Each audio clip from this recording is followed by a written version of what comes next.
야고보서 말씀 그로 알게 하라. 야고보서 말씀 그로 알게 하라라는 제목을 가지고 하나님의 말씀 증거하도록 하겠습니다. 오늘은 이제 야고보서를 마지막으로 살피는 그런 시간이죠. 25번 정도 설교했더라고요. 거의 한 반년 정도 그렇게 설교했는데요. 5장밖에 되지 않아가지고 한 2달이면 다 설교할 줄 알았는데 생각보다 길게 설교했던 것 같아요. 제가 생각했던 계획보다는. 아무튼 간에. 지난 시간 자신의 그 서신의 마지막 단락을 기도에 대한 요청으로 정리한 이제 야고보가 이제 오늘 마지막 두 구절을 남겨진 이제 두 구절을 통해서 그의 서신을 완전히 마무리하고 있죠. 마무리하려 하는 거죠. 일반적으로 다른 서신들은 보통 이제 서신들을 마무리할 때 전형적인 어떤 인사말이나 혹은 축복으로 그들의 서신을 마무리하거든요. 대부분의 서신서들을 살펴볼 때 마지막 부분에서는 이제 인사말이나 축복으로 그렇게 마무리하기 마련인데 야고보서는 우리가 잘 알다시피 행위의 서신이죠. 행위의 서신답게 인사말이나 축복이 아닌 어떤 공동체 신자들에게 행동을 촉구하면서 그의 서신을 마무리하고 있죠. 그렇다면 그 행동이 무엇인가? 그것은 우리가 방금 읽어봤지만 돌이킴에 관한 것이다. 돌이키는 것. 미혹된 가운데 진리에 떠나 있는 지체들을 돌이키는 그러한 사명에 관한 행동을 야고보는 촉구하고 있는 거죠. 그의 마지막 그 서신의 마지막 부분에 그것에 대해서 언급하고 있다. 그런 권면을 기록하고 있죠. 그 돌이킴의 대상은 예수를 영접하지 못했던 수많은 불신자일 수도 있고 아니면 과거 예수를 영접했으나 지금은 믿음의 길에서 이탈되어서 공동체를 떠난 그런 뭐 배교자까지라고 할 수는 없을 것 같고 배교자라고 말하기 좀 그렇고 어쨌든 믿음의 길에 떠난 어긋난 그런 지체들이라 말할 수 있겠죠.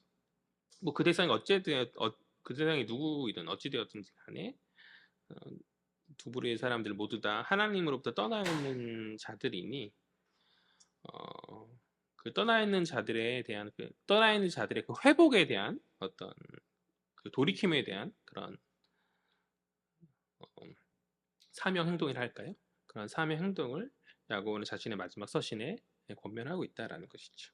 즉 오늘 설교의 핵심은 돌이킴의 사명, 돌이키게 하는 사명, 돌이킴의 사명, 말이 돌이킴의 사명에 대해서 오늘 설교는 이야기하려 하는 거죠. 그래서 얼핏 지난 단락과 마지막 오늘 이 마지막 단락이 다른 주제를 이야기하는 것처럼 보이지만 지난 단락과 오늘 살필 이 단락이 아무런 연관 없이 진행되고 있는 것은 아니에요. 지난 시간 무엇에 대해 이야기하였었죠? 기도 요청의 이야기 가운데 특별히 야고보가 병든 자들에 대한 언급을 하였죠. 기억하시나요? 병든 자들에 대해서 공동체가 어떻게 해야죠? 어떤 행위를 해야죠? 기도해야 되는 것이죠. 특별히 교회의 대표인 장로들이 가서 기름을 바르고 기도하는 기도의 행위를 하라라고 야고보가 이야기하고 있는데 그것은 육체적 문제의 해결이죠. 그 육체적 문제 해결을 위해서 공동체가 기도하라는 그런 내용 아니겠어요? 장로들이 기도하지만 장로는 교회의 성도들의 대표로서 기도하는 것이죠. 즉 공동체가 기도하라는 것이죠. 마찬가지로 이번에는 육체적 문제인 해결이 아니라 육체적 문제의 해결이 아닌 어떤 문제? 영적 문제의 해결을 위해서 이제 공동체가 기도하라라는 그런 구절인 것이죠. 그러니까 아무런 연관 없는 문제가 아니라 미혹된 가운데 교회를 떠나서 영적인 문제를 갖고 있는 지체들에게 혹은 아예 교회를 복음을 들어보지도 못해서 교회 밖에 있는 그런 지체들을 위해서 영적 문제를 가진 그들을 위해서 교회가 기도해야 된다라는 그런 권면을 야고보가 하고 있다는 거예요. 그러니까 그런 측면에서 볼때 지난 시간에 살폈던 단락과 오늘의 단락이 전혀 연관 없는 주제의 전환이 아니라 맥락이 있는 단락임을 우리가 살필 수 있겠죠. 그러니까 이런 글 정리의 방식이 전에 이야기했던 야고보의 일반적이지 않은 독특한 어떤 글쓰기 방식인 것 같아요. 그러니까 뭔가 명료하게 딱딱 주제가 이렇게 잡힌다기보다는 어떤 의식의 흐름 가운데에서 이렇게 이어진 그러나 이어지는 우리가 대화하는 가운데서도 그렇잖아요. 제가 야고보를 처음 설교할 초반부에서도 이 부분에 관해서 이야기하였던 것 같은데, 그러니까 야고보서가 이제 신약의 잠언이라 불리죠. 어떤 격언, 잠언이 격언처럼 이렇게 하나하나 이렇게 있지만 그러한 구분되어지고 그 하나하나의 구분되어진 격언처럼 이렇게 분리되어진 그런 것들이 아무런 맥락 없이 되는 것이 아니라 어떤 흐름 가운데 나름의 흐름을 가지고 있다 정도로 마냥 우리가 이해하고 넘어가면 될 것 같아요. 다른 서신서보다는 그래서 뭔가 좀 읽다가 주제전에 확확 되니까 뭔가 명료함이 없는데 그렇지는 않고 나름의 어떤 맥락이 있다 정도로만 이해하면 될 것 같습니다. 어쨌든 오늘 본문에 집중해서 야고보가 이야기하고자 하는 그 영적 문제의 해결, 즉 복음을 알게 하는 그 사명에 대해서 이 시간 살펴보려 하는 것이죠. 그러니까 돌이킴의 그 사명에 대해서 신자를 복음을 알게 하고 돌이키게 하는 그 사명에 대해서 오늘 시간 살펴보려 하는 것이죠. 전형적인 인사말과 축복을 차치하고 야고보가 마지막 부분에서 이것을 이야기해야 했다는 것은 그만큼 이 사명을 야고보가 중요하게 여겼다라는 의미이죠. 그래서 새길 만한 가치가 있는 것이고 더군다나 이제 마지막 결론에 이것을 기록하였다라는 것은 이 돌이킴의 사명이 복음 전함, 복음을 알게 하는 이 돌이킴의 사명이 야고보서의 전체 결론이다라고 그렇게 볼 수도 있거든요. 그만큼 중요하고 우리가 마음에 새겨야 할 권면인데 그 권면의 내용을 이 시간 마음에 새기면서 우리가 마땅히 행해야 할 신자로서 마땅히 행해야 할 그 복음 전파의 사명을 우리가 다시금 깨닫고 결단하는 그런 복된 시간 되어지기를 주의 이름으로 간절히 소망합니다. 아멘. 뭐 특별한 내용은 아니에요. 전도하고 알게 하라, 깨닫게 하라 이런 내용들이니까 우리가 이미 모르는 내용은 아니지만 그러나 알고 있다고 해서 그것이 중요하지 않다라는 얘기가 아니죠. 알고 있기에 이미 알고 있기에 더 중요한 거잖아요. 이미 알고 있기 많이 들었다라는 것이고 더 중요한 것이기 때문에 다시 한번 희미해졌던 우리의 어떤 사명에 대한 그런 결단의 마음을 이 시간 다시 한번 단도리 하고 되새겨 보자는 것이죠. 서론적인 이야기를 살펴봤고요. 본문의 내용을 살펴볼게요. 오늘은 뭐 두 구절밖에 되지 않아가지고 설교가 많이 길지는 않을 건데 우리 19절 말씀 볼까요? 다 같이요. 시작. 내 형제들아 너희 중에 미혹되어 진리를 떠난 자를 누가 돌아서게 하면 아멘. 19절에서 야고보는 이제 두 명의 부류를 우리에게 소개하여 주고 있죠. 하나는 미혹되어서 진리를 떠난 사람, 또 다른 하나는 진리를 떠난 자를 돌아서게 하는 자죠. 어디에 서 있는가에 대해서 살펴볼 필요가 있겠어요. 어디에 서 계신가요, 지금? 다행스럽게도 이 자리에 앉아 있다는 것은 후자인 것 같은데 사실 그냥 앉아만 있을 수도 있거든요. 과연 우리가 진리를 떠난 자를 돌이키는 그 사명을 하고 있는가? 생각해 볼 필요가 있죠. 그냥 앉아만 있는 것은 아닌가? 라는 생각이 드는 것은 저희 안타까움이죠. 먼저 미혹되어서 진리를 떠난 자가 이제 원래부터 교회 밖에 있던 자를 말하는 것이지 아니면 교회에 있었는데 말 그대로 세상에 미혹돼서 공동체를 떠난 자를 말한 것인지 명확히는 알 수 없지만 문맥상 저는 후자인 것 같아요. 교회에 있었지만 미혹 가운데 떠난 자를 말하는 것 같은데 둘 모두를 말한다고 해도 뭐 크게 문제될 무방할 것 같다라는 생각이고요. 애초에 이제 처음부터 세상에 미혹돼 있었던 아니면 나중에 미혹되어서 떠났던지 간에 상관없이 둘 모두 하나님의 진리의 말씀에 떠난 것이고 교회 밖에 있는 공동체 밖에 있는 그런 것이기 때문에 다 같이 예수 알지 못하는 깨닫지 못하는 부류로 이렇게 정리해도 크게 문제가 될 것이 없겠죠. 다음으로 그렇다면 돌아서게 하는 자는 누구인가? 뭐 돌아서게 하는 자가 누구예요? 뭐 어렵게 생각할 게 있어요? 우리들이죠. 당연히 교회 공동체 안에서 말씀을 듣고 들은 말씀을 가지고 세상 가운데 열심히 진리를 말하고 외치는 신자들을 말하는 것이겠죠. 그가 애초에 믿지 않았던 자들에게 진리를 말하면 그것은 뭐가 되는 거예요? 전도가 되겠죠. 애초에 주를 알지 못했던 자에게 진리를 전하면 주의 말씀을 전하면 그것은 전도가 되는 것이고 그가 믿었으나 공동체를 떠난 어떠한 미혹에 빠져서 공동체를 떠난 자에게 진리를 전하면 그것은 돌이킴의 권면의 말씀이 될 것이고 그러니까 결국 그 모두가 주의 말씀, 주의 진리를 세움이기 때문에 이것은 신자의 마땅한 사명이 아닐 수 없는 거죠. 얼마 전 말씀 관련 커뮤니티에서 카톡방이었는데 말씀 관련 커뮤니티에서 열심히 포교하는 이단 색깔의 한 분을 이제 보았어요.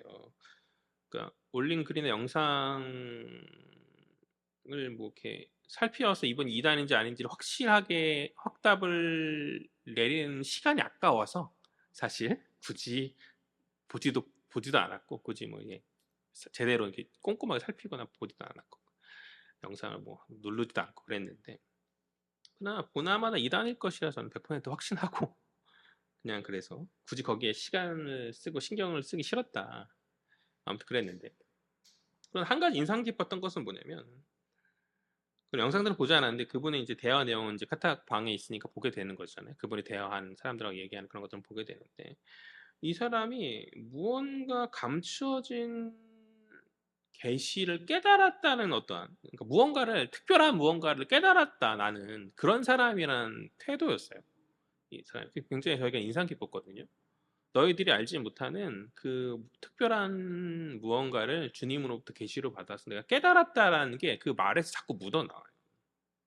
그 방이 이제 말씀에 관련된 커뮤니티라서 거기 있는 사람들이 많은 상당수가 목회자이고 또 신학생이기도 한 그런 커뮤니티였음에도 불구하고 너희가 깨달지 못했던 그 어떤 말씀의 진리를 나는 깨달았기 때문에 이것을 나는 전하지 않을 수 없다라는 그런 태도였거든요. 저에겐 그것이 굉장히 인상 깊었어요. 사실 이러한 태도는 신자인 우리가 가져야 될 그런 태도라고 저는 그렇게 생각하거든요.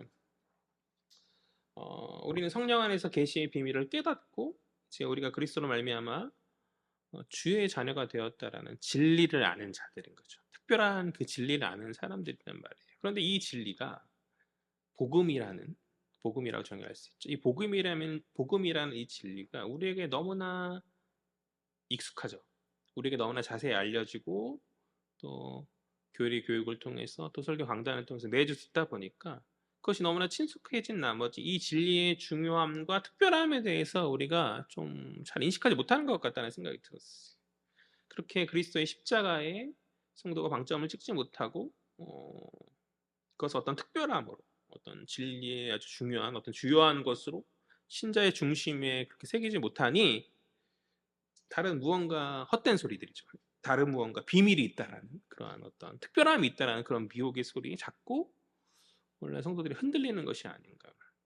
이미 너무 중요하고 무엇과도 비교할 수 없는 어떤 특별함이 우리 가운데 있는데, 그러니까 그 특별한 그리스도의 십자가의 죽으심의 비밀이 우리 안에 이미 밝히 있음에도 다른 무언가가 있다. 또 다른 무언가가 있다라는 거죠. 거기에 휘둘리는 거죠. 도대체 뭐가 있다는 거죠? 뭐가 있다는? 막상 가보면은 어떤 교주가 있던지 아니면 헛된 소리 하는 거죠. 그죠? 또 비유를 통해서 막 헷갈리게 하든지 우리가 알고 있는 진리 희미하게 만드는 엉뚱한 것들이잖아요. 또 있다고 정말 무언가 있을 수도 있죠. 그런데 그 있을 수 있지만 없다고 저는 확신하는데 있을 수 있다고 생각해요. 근데 있을 수 있지만 그것이 우리가 갖고 있는 이미 알고 있고 갖고 있는 그 계시의 비밀보다 더 크고 더 중요한 것일까? 그것이 주님의 십자가의 죽으심과 또 다시 사심의 그 부활하심과 다시 오심의 재림의 그러한 메시지보다 더 중요하고 특별할 수 있겠냐는 거죠. 사실 그렇지 않을 거거든요. 분명 그렇지 않잖아요. 우리 이미 보화를 가지고 있는데 자꾸 가짜가에 자꾸 눈을 돌리면서 미혹되고 있는 것은 아닌가. 그러니까 우리가 헛소리에 속으면 안 된다는 것이죠. 자꾸 신기한 무언가, 뭐 특별한 무언가를 들먹이면서 또 성도들이 익숙하지 않은 계시록의 말씀들, 무언가 계시록의 말씀들은 뭔가 우리가 함부로 건들면 안 될 것 같고 무언가 이거는 뭔가 숨겨진 것이 많이 이미 다 알고 있어요. 계시록의 말씀의 내용도 우리가 어떤 신학적 훈련을 받지 않았어 가지고 거기에 대한 어떤 정리가 제대로 안 될 뿐이지 사실 말씀을 들으면 그것도 특별함이 아니거든요. 어떤 이미 그 특별함이 이미 다 드러났기 때문에 무언가 우리가 생각하는 그런 류의 특별함이 아닐 거거든요. 그러니까 그런 것들에 자꾸 미혹되는 것이죠. 그러나 이미 알고 있다. 우리는 이미 다 가지고 있다. 단지 우리에게 너무 익숙해진 나머지 이미 깨달아지고 밝히 드러난 그 그리스도의 은혜, 진리의 그것을 우리가 좀 자랑하지 못하고 있는 것은 아니에요. 그것이 정말 중요하다라고 인식하지 못해서 너무 익숙한 나머지 그걸 중요하다고 특별하다고 인식하지 못해서 그분처럼 자랑하지 못함이 아닌가. 그죠? 그 태도는 본받아야 되는 태도인 것 같아요. 막 누군가 말해요. 특별함이 있다. 누군가 깨닫지 못한 비밀이 우리 안에 있다. 에이, 이미 내가 갖고 있는데. 아니야, 난 이미 갖고 있어. 이미 알고 있는데. 휘둘릴 일이 무엇이고? 그렇잖아요. 이단만 자신을 자랑할 것이 아니라 우리 역시 우리가 가진 것을 좀 자랑해야 하지 않겠는가. 그죠? 특별하지 않았어죠. 우리에게 이 복음이 어느덧 특별하지 않았어죠. 어느덧 말로는 그렇게 하지 않지만 중요하지 않았을 수도 있어요. 그렇지 않아요? 교회에 오는 어떠한 목적이 어, 이미 구원 받았으니 그런 어떤 믿음의 확신 가운데서 이제 이 땅에서 어떻게 잘 살까에 매몰될 때가 참으로 많이 있고, 그러니까 믿지 않은 영혼을 향한 아버지의 마음을 헤아리지 못한 채 나 자신의 어떠한 입신양명, 어떤 잘됨에 대해서만 고민하는 게 우리의 방점 아니겠냐는 것이죠.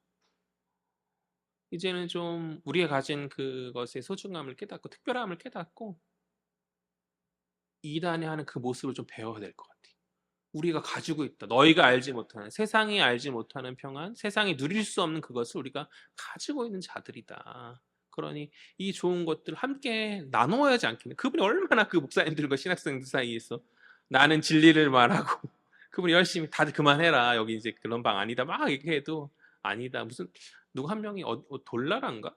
저는 그런 거 처음 들어봤는데 그런 사람 그런 신학이라는 돌나라의 어떤 이단인가 봐요. 그런 거 아니냐고 이렇게 본인은 아니라고 하는데 보니까 거기에 내용들인데 하면서 거기에 어떤 PPT 내용이 있고 뭐 어쩌고 얘기하는데 어쨌든 뭐 저는 관심까지 보진 않았지만 헛된 것에 그럴 것이 아니라 좀 진리 가운데 하면 참 좋았을 텐데 어쨌든 간에 어쨌든 그 태도만큼은 우리가 배워야 하지 않겠는가. 예수님께서 항상 그 바리새인들을 비판하시고 했지만 예전에 전사님 그런 얘기 하셨어요. 바리새인들의 어떤 그런 모습, 외식적인 모습 비판하지만 사실 그들의 신앙, 그들의 어떤 신앙 열심만큼은 사실은 우리가 본받아야 되지 않겠냐라는 그런 얘기를 과거에 하셨었거든요. 중심 없는 신앙이었어서 문제였지.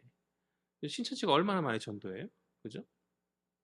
어디 가면은 웬만하면 신천지 아니면 웬만하면 여호와의 뭐다 그렇죠. 이단이 정말 열심히 포교하고 전도하죠. 그런 열심들이 우리 가운데 있어야 된다고 생각해요. 그들은 그게 정말 진리라고 생각하는 거고 그 진리가 우리만 아는 너희가 알지 못한 특별함이라고 생각함 가운데 그들이 그렇게 열정을 다해서 하는 것이잖아요.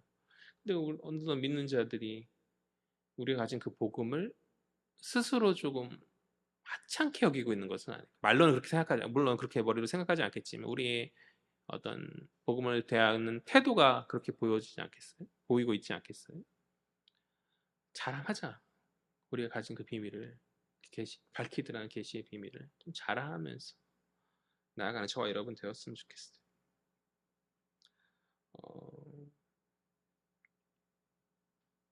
이 시간 우리가 가진 것에 대한 특별함에 대해 다시 마음에 새겼으면 좋겠습니다. 우리는 특별함을 가진 자들이 특별한 계시 비밀을 깨달은 자들이고 그 복음, 그리스도의 죽으심과 그로 말미암은 구원의 깊은 은혜를 어, 깨닫지 못한 자에게 전해야 된다. 그것이 복음의 진리를 깨달은 신자의 올바른 태도인 줄 믿습니다.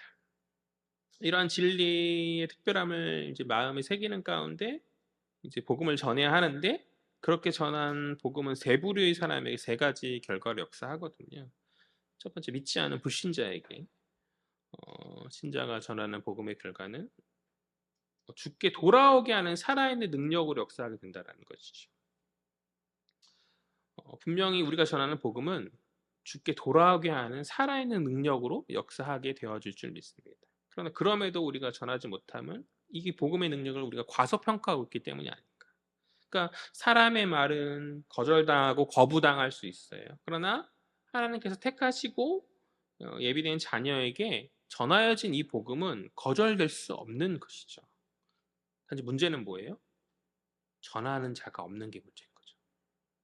전하는 자가 없는 것이 문제인데, 그러니까 주님이 예비하시고 택하신 자라면 우리가 전하여진 전도의 어떤 미련한 그것, 우리 전하여진 그 우리 작은 말, 그것이 반드시 뿌리내리고 역사하게 되어질 줄 믿습니다. 아멘. 우리가 그 믿음 가지고 전하는 것이죠. 그 믿음 가지고 전하는 것이죠. 그런데 문제는 아무도 전하지 않기에 예비된 자들이 그 복음을 들을 기회가 없는 거죠. 그러니까 우리는 다른 것을 생각할 거 신경 쓸 것이 아니라 하나님께서 준비된 사람들에게 어떠한 말로든지 간에 심어 주시니 그냥 전하는 거예요. 이야기 나눠 보는 거죠. 예수 믿어라. 예수가 어떤 분이신지, 복음이 어떤 것인지에 대해서 나눠보고, 교회 와라, 한번 어울려봐라 이런 말은 하지만 실제 그 복음을 말하지는 않는 것 같아요. 복음이 어떤 것인지 그런 것에 대해서. 실제 물어봐도 그 복음에 대해서 잘 말하지 못한, 표현하지 못하는 그런 모습들도 우리 가운데 참 많이 있고, 우리 가운데 스스로 그것이 잘 정리되고 정립된 가운데 때를 어떤지 못 어떤지 전할 수 있는 것인데, 음, 복음이 아니라 어떤 우리 교회 어떤 행사를 한대, 아니면 어떤 분위기 좋아, 막 이런 것들로 복음을 전하는, 그런 이런 것들로 전도를 하는, 뭐 그런 것도 나쁘다고 할 수는 없는데 문턱이 낮춰져야지 이제 복음을 교회 안에서 이제 교육을 받고 해야 되니까 나쁜 것이나 할 수는 없는데, 정말 복음을 전하는 것에 대해서 한번 많이 고민해보고 그것을 한번 권하여봤으면 좋겠어요. 뿌리 내리시는 분은 주님이시니 또 돌이키시는 분은 주님이시니 예비된 자를 하나님 만나게 해달라고 기도함 가운데 우리가 복음을 한번 전해야 되지 않겠는가. 오늘 한번 나가볼까요? 이따가 전해야 되지 않겠는가. 그 다음으로 진리의 이 말씀이 이미 미혹에 빠져 공동체를 떠난 자들에게 마찬가지로 다시 돌아오게 하는 능력의 말씀으로 세워지는 줄 믿습니다. 진리를 몰라서 믿음의 길을 탈선한 자들이 때로 있으면 우리는 간과해서는 안 되죠. 교회를 수십 년 다녔지만 정말 복음이 무엇인지에 대해서, 또 그리스도가 어떠한 분이신지, 신자가 누리게 될 천국이 어떠한 곳이고 구원을 어떻게 소유하는 것인지에 대해서 제대로 알지 못한 채 교회에 출석만 하다가 결국 엇나가는 사람들이 참 많이 있거든요. 그러니까 생각보다 기독교의 그러니까 기본적 교리 자체에 대해서 아예 무지한 자들이 생각보다 너무 많이 있어요. 그러니까 교회가 이 부분의 교육을 잘 못했다라고 생각해요. 그 양적 부흥에 치중한 나머지 들어온 자들에 대해서 어떤 교리적 정립을 통해서 미혹되지 않도록 그렇게 해야 되는데 그걸 잘 못하니까 신천지에 자꾸 뺏기는 거죠. 그죠? 저 아내랑 했던 얘기가 있어요. 저는 신학교에 가서 칭의와 성화라는 용어를 들었어요. 칭의와 성화가 사실 기독교의 어떤 기본적 어떤 구원론에 관한 기본적인 내용이잖아요. 기본 교리잖아요. 기본 교리. 근데 모태신앙임에도 불구하고 칭의와 성화라는 얘기를 저는 대학교에 들었어요. 대학교 때. 근데 아내도 아내랑도 얘기했는데 아내도 동아리에서 들었다. 기독교 동아리에서 들었었다. 신앙생활 오래 했음에도 불구하고. 그러니까 주일학교가 뭔가 제대로 된 걸 안 가르치고 여름 성경일 때 물총만 쏘고 이렇게 했던, 물론 그분들 나름대로 했고 하셨으니까 제가 서 있는 건 맞지만 그분들이 그것들을 어떤 폄훼하는 건 아니지만 그러니까 이제 시스템의 문제인 것 같아요. 조금 뭔가 너무 양적인 부분과 기억에 남는 건 달란트밖에 없잖아요. 주일학교 때 했던 것들이 수련회에서 물놀이하고 놀았던 것밖에 기억이 안 나. 정말 심어줘야 해야 될 그것들을, 물론 이제 또 암암리에 저가 이제 배웠던 것들이 많이 깨달았던 것이 많이 있겠지, 쌓았던 것이 분명 있겠지만 정말 중요한 그런 부분에 대해서 많이 가르치지 못했기 때문에 교회를 오래 다녔지만 떠나는 거죠. 교회 청년부였던 아는 동생 하나는 제가 마지막 이제 사역을 하기 위해서 모교를 떠남 가운데서 그 친구의 마지막 기억은 교회 청년부 회장이었거든요. 그런데 지금은 한참 이후에 들렸던 소문 신천지로 갔다는 얘기였어요. 그 어머니가 이제 신천지에 빠지셨어가지고 아무래도 그 영향으로 이제 신천지에 갔었던 것 같은데 지금 보니까 그 연락처가 남아 있어가지고 카톡을 보니까 어떤 절에 다니고 있어요. 이 무슨 이게 뭐지? 그러니까 미혹의 영이 있는 것 같아요. 확실하게 성경이 말하는 미혹의 영이 분명히 있다. 그러니까 아무런 관련 없는 어떤 또 교회 안에서의 나름 상처로 또 신천지에 갔는데 또 신천지에서의 또 사랑관계 안에서의 또 상처로 절로 갔나라는 생각을 저 혼자 추정하고 있는데 어쨌든 간에 그러니까 무언가 명확하고 확실한 어떤 말씀의 어떤 그런 것이 새겨져 있었다라고 한다면 그렇게 쉽게 떠났을 것이라고 생각하지 않거든요. 교육 이렇게 교리 교육 기본 교육을 이제 하잖아요. 저희 교회에서 이렇게 하다 보면은 이렇게 물어보면은 성도들이 많이 알아요. 생각보다. 근데 많이 아는데 중요한 거를 모를 때가 있어요. 중요한 거를. 예를 들어서 예수에 대해서 말할 때 그분이 하나님의 아들이죠.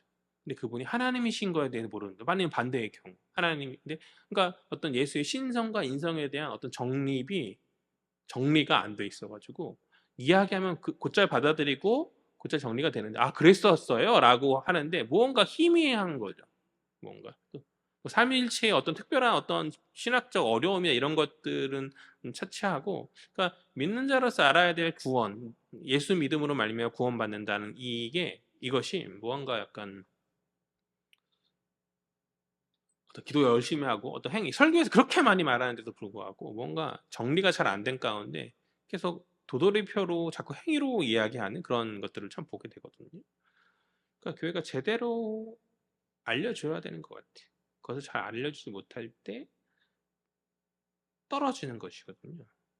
떠나가는 것이겠죠. 그러나 그들에게 다시 한번 제대로 알려주고 정립시키면 그들이 떠났던 그것을 다시 돌아올 수 있는 어떠한 미혹의 길에서 돌아올 수 있는 능력이 되지 않겠는가라는 생각이.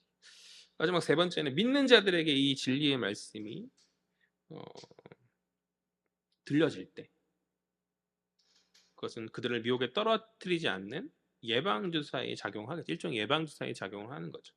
우리는 흔히 복음 전함을 믿지 않는 자들에게만 한다고 생각해. 혹은 교회를 떠난 자들에게만 한다라고 생각해요. 그러나 이는 앞에서 말했던 것처럼 우리가 이것을 특별하게 여기지 않는 잘못된 태도에 기인한다고 생각하거든요.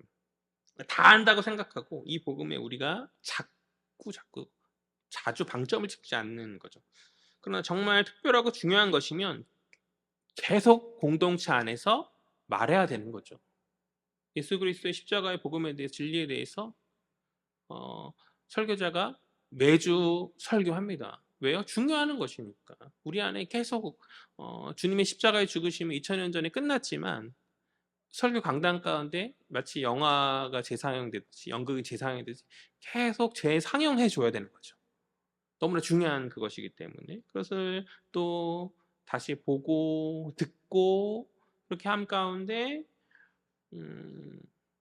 우리의 믿음이 우리 망각이 있잖아요. 망각된 그런 것들이 다시 한번 깨달아지고 다시 한번 마음이 새겨지고 그런 작업들을 우리가 해야 되는 거지. 우리 신앙 가운데 여러 문제들과 방법들에 관한 나눔 가운데 이 복음이 우리 언어 가운데 많이 묻어나야 된다고 생각해요. 이 복음이 어떤 세속적 방법만 나올 것이 아니라 이 복음의 그 철학이 우리 언어에서 많이 묻어나야 되거든요. 그런데 많이 그렇지 못하는 것 같아요. 우리 언어 가운데 하나님의 어떤 그리스도의 그 모습, 그리스도가 보여주신 그 섬김과 나 자신 좁은 길로 가는 그러한 어떤 복음의 진리의 그런 내용들이 자꾸 철학으로 묻어나가지고 할 때 그것이 우리를 지키는 능력이 되는 것인데 성도들이 말하지 않는 것이죠. 복음 안에서 말하지, 복음을 공동체 안에서 말하지 않는 것이죠.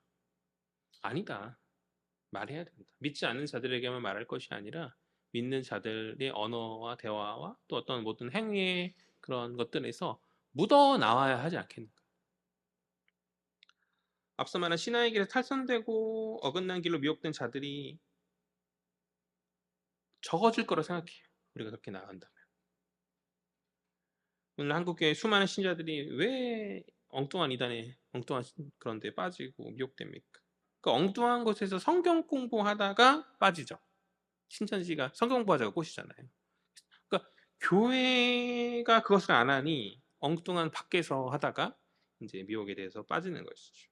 그러니까 우리 안에 복음의 말들과 진리가 새겨져야 한다. 우리 안에서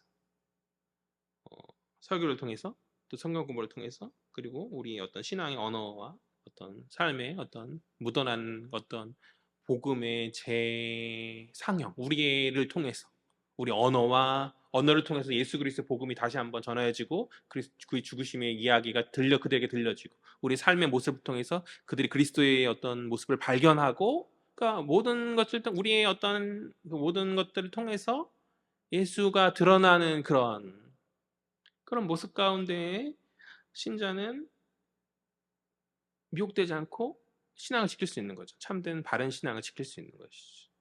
오늘날 교회가 저도 그런 것 같아요. 모여서 하는 이야기들이 세속적 이야기도 많고, 그렇죠? 드라마 내용 재밌고, 그렇죠? 우리 교회는 뭐 이렇게 남편 흉보거나 이런 건 없는데 사람이 얼마 되지도 않으니까 무언가 복음의 이야기, 그리스도의 이야기, 우리의 삶 속에서 예수 믿는 자로서의 어떤 분투함, 어떤 특별함, 다름과 구별됨으로 나아갔던 그런 이야기들, 이런저런 일들이 있었지만 이렇게 내가 이렇게 했어. 그러니까 하나님 이렇게 복 주신 것 같아. 이런 이야기들, 어떤 그런 믿음의 간증들, 그런 것들이 우리 가운데 많이 새겨질 때 공동체에 있는 지체들이 그것을 바라본 가운데 복음의 진리를 깨닫고 감화된 가운데 일종의 예방주사로서 그들이 미혹의 소리에 귀 기울이는, 헛된 소리에 귀 기울이는 것은 우리 안에 우리가 갖고 있는 소유한 진리의 무게가 너무 가벼워서이지 않겠어요? 우리가 갖고 있는 것이 너무나 귀하고 무게감이 있고 깊이가 있다라고 한다면 세상은 그런 헛된 미혹된 소리, 헛된 것으로 치부하고 그런 것들에 흔들리지 않을 거라 저는 믿거든요. 우리가 잘해야 됩니다. 우리가 잘해야 하는 것이죠. 우리 다시 본문으로 돌아와서 20절 말씀 볼까요? 20절 다 같이 읽겠습니다. 시작. 너희가 알 것은 죄인을 미혹된 길에서 돌아서게 하는 자가 그의 영혼을 사망에서 구원할 것이며 허다한 죄를 덮을 것임이라. 아멘. 20절에서 중요하게 좀 살필 게 있는데요. 너희가 알 것을이라는 구절이에요. 첫 달라 상반절에는 너희가 알 것은, 그러니까 알아야 한다는 명령이거든요. 알아야 된다라는 명령이에요. 그런데 조금 이상해요. 뭐가 이상하냐면 한글 성경은 2인칭 복수죠. 너희. 근데 원어로 보니까 3인칭 단수거든요. 그러니까 직역하면 그는 알아야 된다. 그는 알아야 된다. 완전히 다르죠. 너희는 알아야 된다는 건 우리가 알아야 된다는 건데 그는 알아야 된다. 우리가 아니라 우리가 전하는 대상, 복음의 대상. 교회를 떠난 자든 혹은 교회를 애초에 교회 밖에 있었던 자든 어쨌든 그가 알아야 된다는 말이거든요. 그러니까 완전히 다른 거죠. 인칭에 따라서. 영어 성경을 봤어요. 영어 성경도 3인칭이에요. 방금 얘기했던 것처럼 헬라어 원어도 3인칭이고. 그래서 굉장히 왜 한글 성경을 2인칭 복수로 했지? 너희라고 했지? 우리가 알아야 된다라고 했잖아요. 왜? 그래서 이제 흥미가 생겨서 조금 살펴봤는데, 그러니까 원어 성경이 이제 여러 종류가 있어요, 사실. 저희가 보는 거 신학생들이 많이 보는 거 NA28, 리슬란트 28판, 27판, 28판 이렇게 보는데 그거 말고 다른 사본이 많이 있거든요. 그 성경 원본은 없어요. 필사본이 있고 그 필사본 가운데서 가장 언어에 가까운 게 무엇이냐라고 연구하는 게 사본학이고 그런 사본학의 연구한 가운데서 이제 나름 표준적인 원어 성경을 이제 각 뽑는 작업들이 있거든요. 그것을 하는 것인데 왜 하나의 원본을 존재하지 않게 하셨을까라는 생각을 가끔 하는데 그게 있으면 이제 그런 필사본이 다 의미가 없는 거잖아요. 원본 있으면 되니까 사실. 그래서 가장 오래된 거를 원본과 가까운 걸로 생각해요. 근데 어쨌든 간에 그렇다고 해서 무언가 엄청나게 막 다르거나 이런 게 아니라 그냥 글자가 다르거나 글자가 뭐 이제 필사하는 과정에 글자가 이제 실수가 있거나 아니면 어떤 약간 말들이 좀 더 명료하거나 이런 것들이 있거든요. 그런 것들이 아무튼 그런 것인데 그래서 다른 사본을 살피니 바티칸 사본과 이제 몇몇 사본에서 이제 2인칭 복수로 돼 있더라고요. 이제 고민을 했죠. 그럼 어떤 게 원어에 더 가까운 걸까라고 고민하는 게 이제 신학자들과 이제 저 같은 신학도의 그런 고민인 거잖아요. 뭐 별로 중요한 얘기는 아니에요, 설교에서. 그래서 어쨌든 간에 그래서 아무래도 흥미가 돋아서 이제 좀 시간을 들여 살펴보았는데 어, 사본학을 배울 때 이건 뭐 중요한 얘기는 아니니까 그냥 그러려니 들으시면 돼요. 사본학을 이제 배울 때 학교에서 무언가 명료하지 않은 글이 원문일 가능성이 더 커요. 원본과 가까울 원본, 그러니까 명료하지 않은 것이 원본과 가까울 가능성이 커요. 왜냐하면 이제 우리가 글을 쓸 때 처음에는 좀 투박하잖아요. 근데 고치면 어때요? 좀 더 세련되고 글이 이제 길어지고 하잖아요. 그러니까 이제 아마도 어, 원본은 좀 투박할 것인데 나중에 필사하다가 그게 좀 더 세련됐을 것이다라는 그런 가능성 때문에 이제 무언가 명료하거나 그러니까 명료하지 않거나 좀 세련된 이제 두 가지 사본이 있을 때 좀 뭔가 투박하고 명료하지 않은 그것을 이제 더 원본에 가깝다라고 생각을 하거든요. 그래서 어, 이 구절 같은 경우에는 명확한 대상을 지칭하는 이 2인칭 복수보다는 주어가 모호한 3인칭 단수가 원문일 가능성이 더 크다라는 거죠. 뭐 중요한 얘기 하는 게 아니고 어쨌든 간에 그래서 결과적으로는 너희가 알게 하라라는 것보다는 그로 알게 하라 이 얘기를 하려고 굉장히 길게 얘기했던 거예요. 그로 알게 하라가 좀 더 원문에 가까운 그러니까 원문이 이야기한 그 메시지가 아닐까라는 거죠. 그래서 이제 우리 한글 성경에다가 이렇게 가로 열고 그로 알게 하라라고 이렇게 써둬야 될 것 같아요. 제 생각으로는 그로 알게 하라고 써둬야 될 것 같아요. 뭐 이런 게 가끔씩 이제 차이가 있지만 원문 성경과 번역 성경의 차이가 있지만 그러나 크게 뭐 어떤 우리의 복음의 진리 얘기에서 벗어나게 한다거나 뭔가 엄청난 다른 뒤집어지는 메시지가 있다거나 이렇지는 거의 않거든요. 거의 이제 그 정도의 수준이니까 한글 성경도 좋은 성경책이고 근데 신학도로서 이제 목회자로서 이제 성경 말씀을 대할 때 나름의 이제 어떤 권위와 또 여러 가지 고민한 가운데 원문을 살피는 거죠. 어쨌든 간에 다시 돌아와서 그러면 이제 그에게 무엇을 알게 해야 하는가? 이제 본문의 내용을 살필 때 우리가 그에게 무엇을 알게 해야 되는가? 그죠? 복음이죠. 뭐 어려운 게 아니죠. 복음, 진리의 말씀을 전해야 된다. 오늘 주제 아니겠어요? 그러니까 미혹된 자들에게 교회 밖에 있는 자들에게 이 복음을 알게 하라가 우리의 사명이라는 것이지. 그것이 야고보가 말하는 신자의 사명이다. 진리를 알게 하는 것. 그들로 하여금 알게 하는 것. 그래서 제가 오늘 설교 제목도 그로 알게 하라라고 했거든요.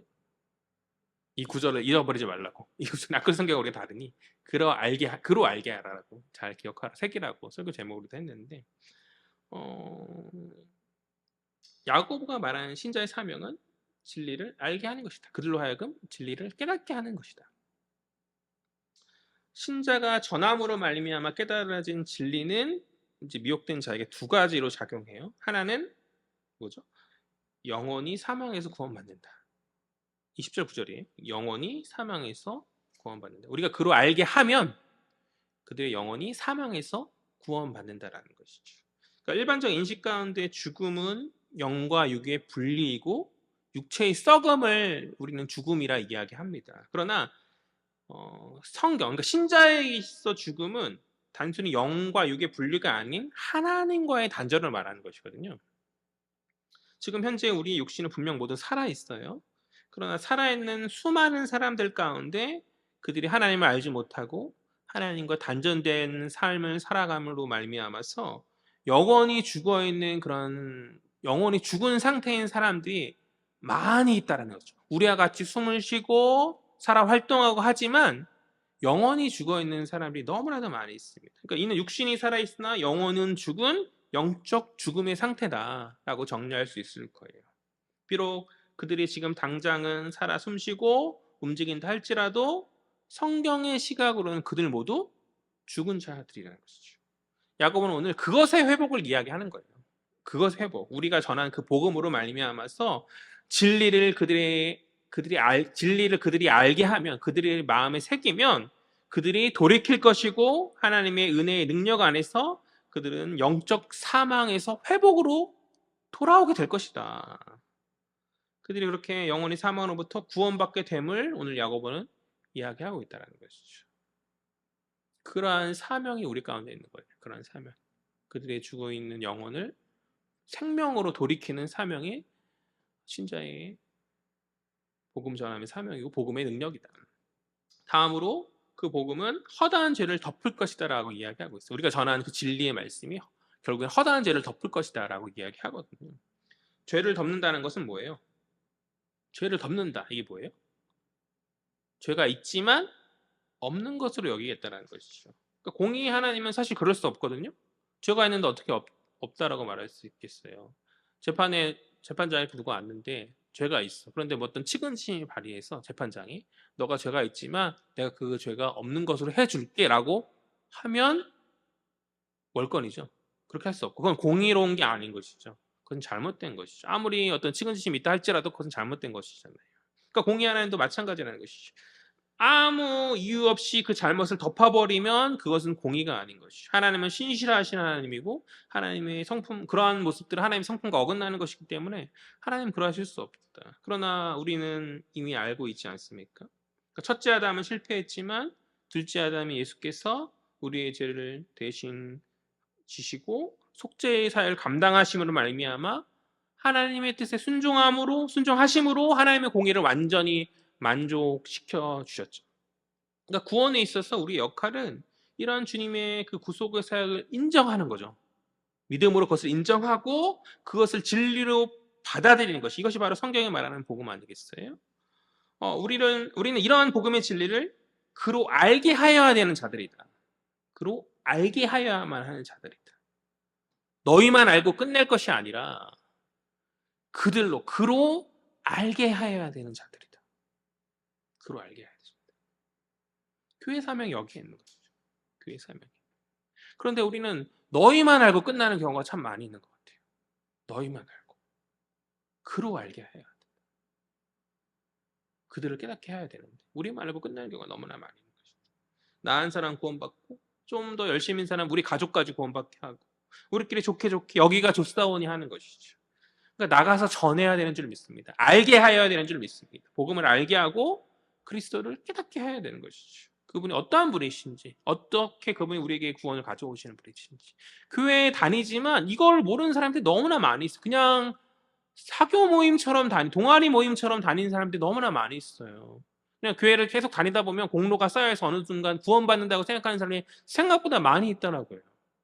우리가 하는 것은 아무것도 없어요. 그냥 인정하고 받아들이는 것뿐인데 그리스도께서 다 하신 그것인데 입으로는 설교를 할 때 아멘 아멘 하면서 아무런 생각 없이 아멘하고 아무런 깨달음 없이 아멘하고 그냥 신앙생활을 어쩌다 보면 구원 받나 보다. 막상 천국 갈 수 있습니까? 물어보면 사실 아직은 잘 모르겠다고. 아직은 나 죄인죄가 많아서 아직은 부족해서 못하겠을 것 같다. 이렇게 말하는 거죠. 내 공로로 구원 받는다고 하니 답이 없는 거죠. 왜요? 진리가 그 가운데 없으니. 교회는 오래 다녔지만 복음과 어쩌면 가장 멀리 있는 등잔 밑의 사람이 우리 공동체 안에도 우리 공동체는 없을 거라고 확신하는데 얼마 되지도 않으니까. 오늘 교회 수많은 교회에 있는 지체들 가운데서 얼마나 그런 사람들이 얼마나 많이 있는지 그리스도를 알게 해야 돼요. 그들로 하여금 복음이 교회의 방점이 되어져야 합니다. 교회 밖에서 물론이고 교회 안에서조차 그것이 잘 안 되는 것 같아요. 복음이 방점이 돼야 됩니다. 우리가 너무나 익숙한 이 복음이 어쩌면 그들에게 있어 생소한 것일 수도 있어요. 한 번도 들어보지 못해서 그들이 알지 못해서 주를 만나지 못했다고 한다면 그것은 전하지 않은 우리의 책임인 것이죠. 그러나 전했음에도 귀를 열지 않는다면 그것은 주님이 알아서 하실 우리 책임이 아니잖아요. 주님이 알아서 하실 것이고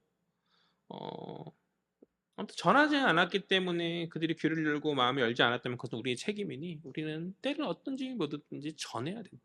교회 안에서도 말하고 교회 밖에서도 말하고 어디에 있든지 간에 복음을 전해서 등잔 밑이 없도록 또 세상 가운데 주님을 알지 못하는 자들이 없도록 그 사명이 교회로 부르신 주님께서 우리에게 부르신 그 사명, 우리의 교회의 사명인 것이죠. 전하라고 모인 자들이 전하지 않은 채 그들로 하여금 알게 하라라고 모인 자들이 알게 하지 않으면 그것은 직무유기가 아닐 수 없다. 사랑하는 여러분, 때를 어떤지 못어든지 어디에 있든지 간에 주를 알게 하는 그 복음 전파의 사명을 감당할 수 있는 저와 여러분 되었으면 좋겠습니다. 아멘. 오늘도 아멘이라고 할 거지만 다음 주에 한 주간 또 그랑 말하지 못했던 또 우리 안에서도 또 여러 세속적 얘기만 난무한 그것 사실 뭐 그렇죠. 저희가 그렇죠. 조금이라도 나가서 전하고 이야기 나눠보고 해보죠. 우리가 전한 그 작은 그 전도의 미련함이 능력이 되어서 돌이켜지는 역사함이 있는지 우리가 한번 전해보고 목도해보자고요.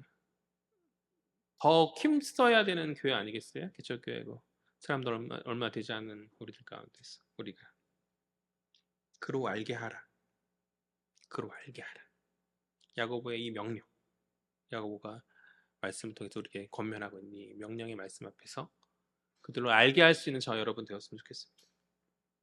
이 시간 이 말씀이 주의 명령임을 깨닫고 주님께서 우리에게 하신 명령임을 깨닫고 우리의 마음에 새기면서 우리가 이후의 삶 가운데 순종하며 나아가야 하지 않겠는가 기도하겠습니다.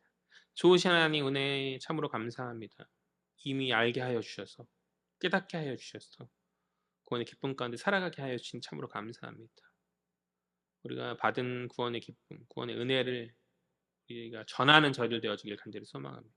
그들로 깨닫게 할 수 있는 저희가 되어지길 간절히 소망합니다. 그로 알게 하라라는 이 주님의 명령 앞에서 우리가 순복하며 아버지 때를 얻든지 못 얻든지 전할 수 있는 그때 저희들 될 수 있도록 성령님 역사하여 주옵소서.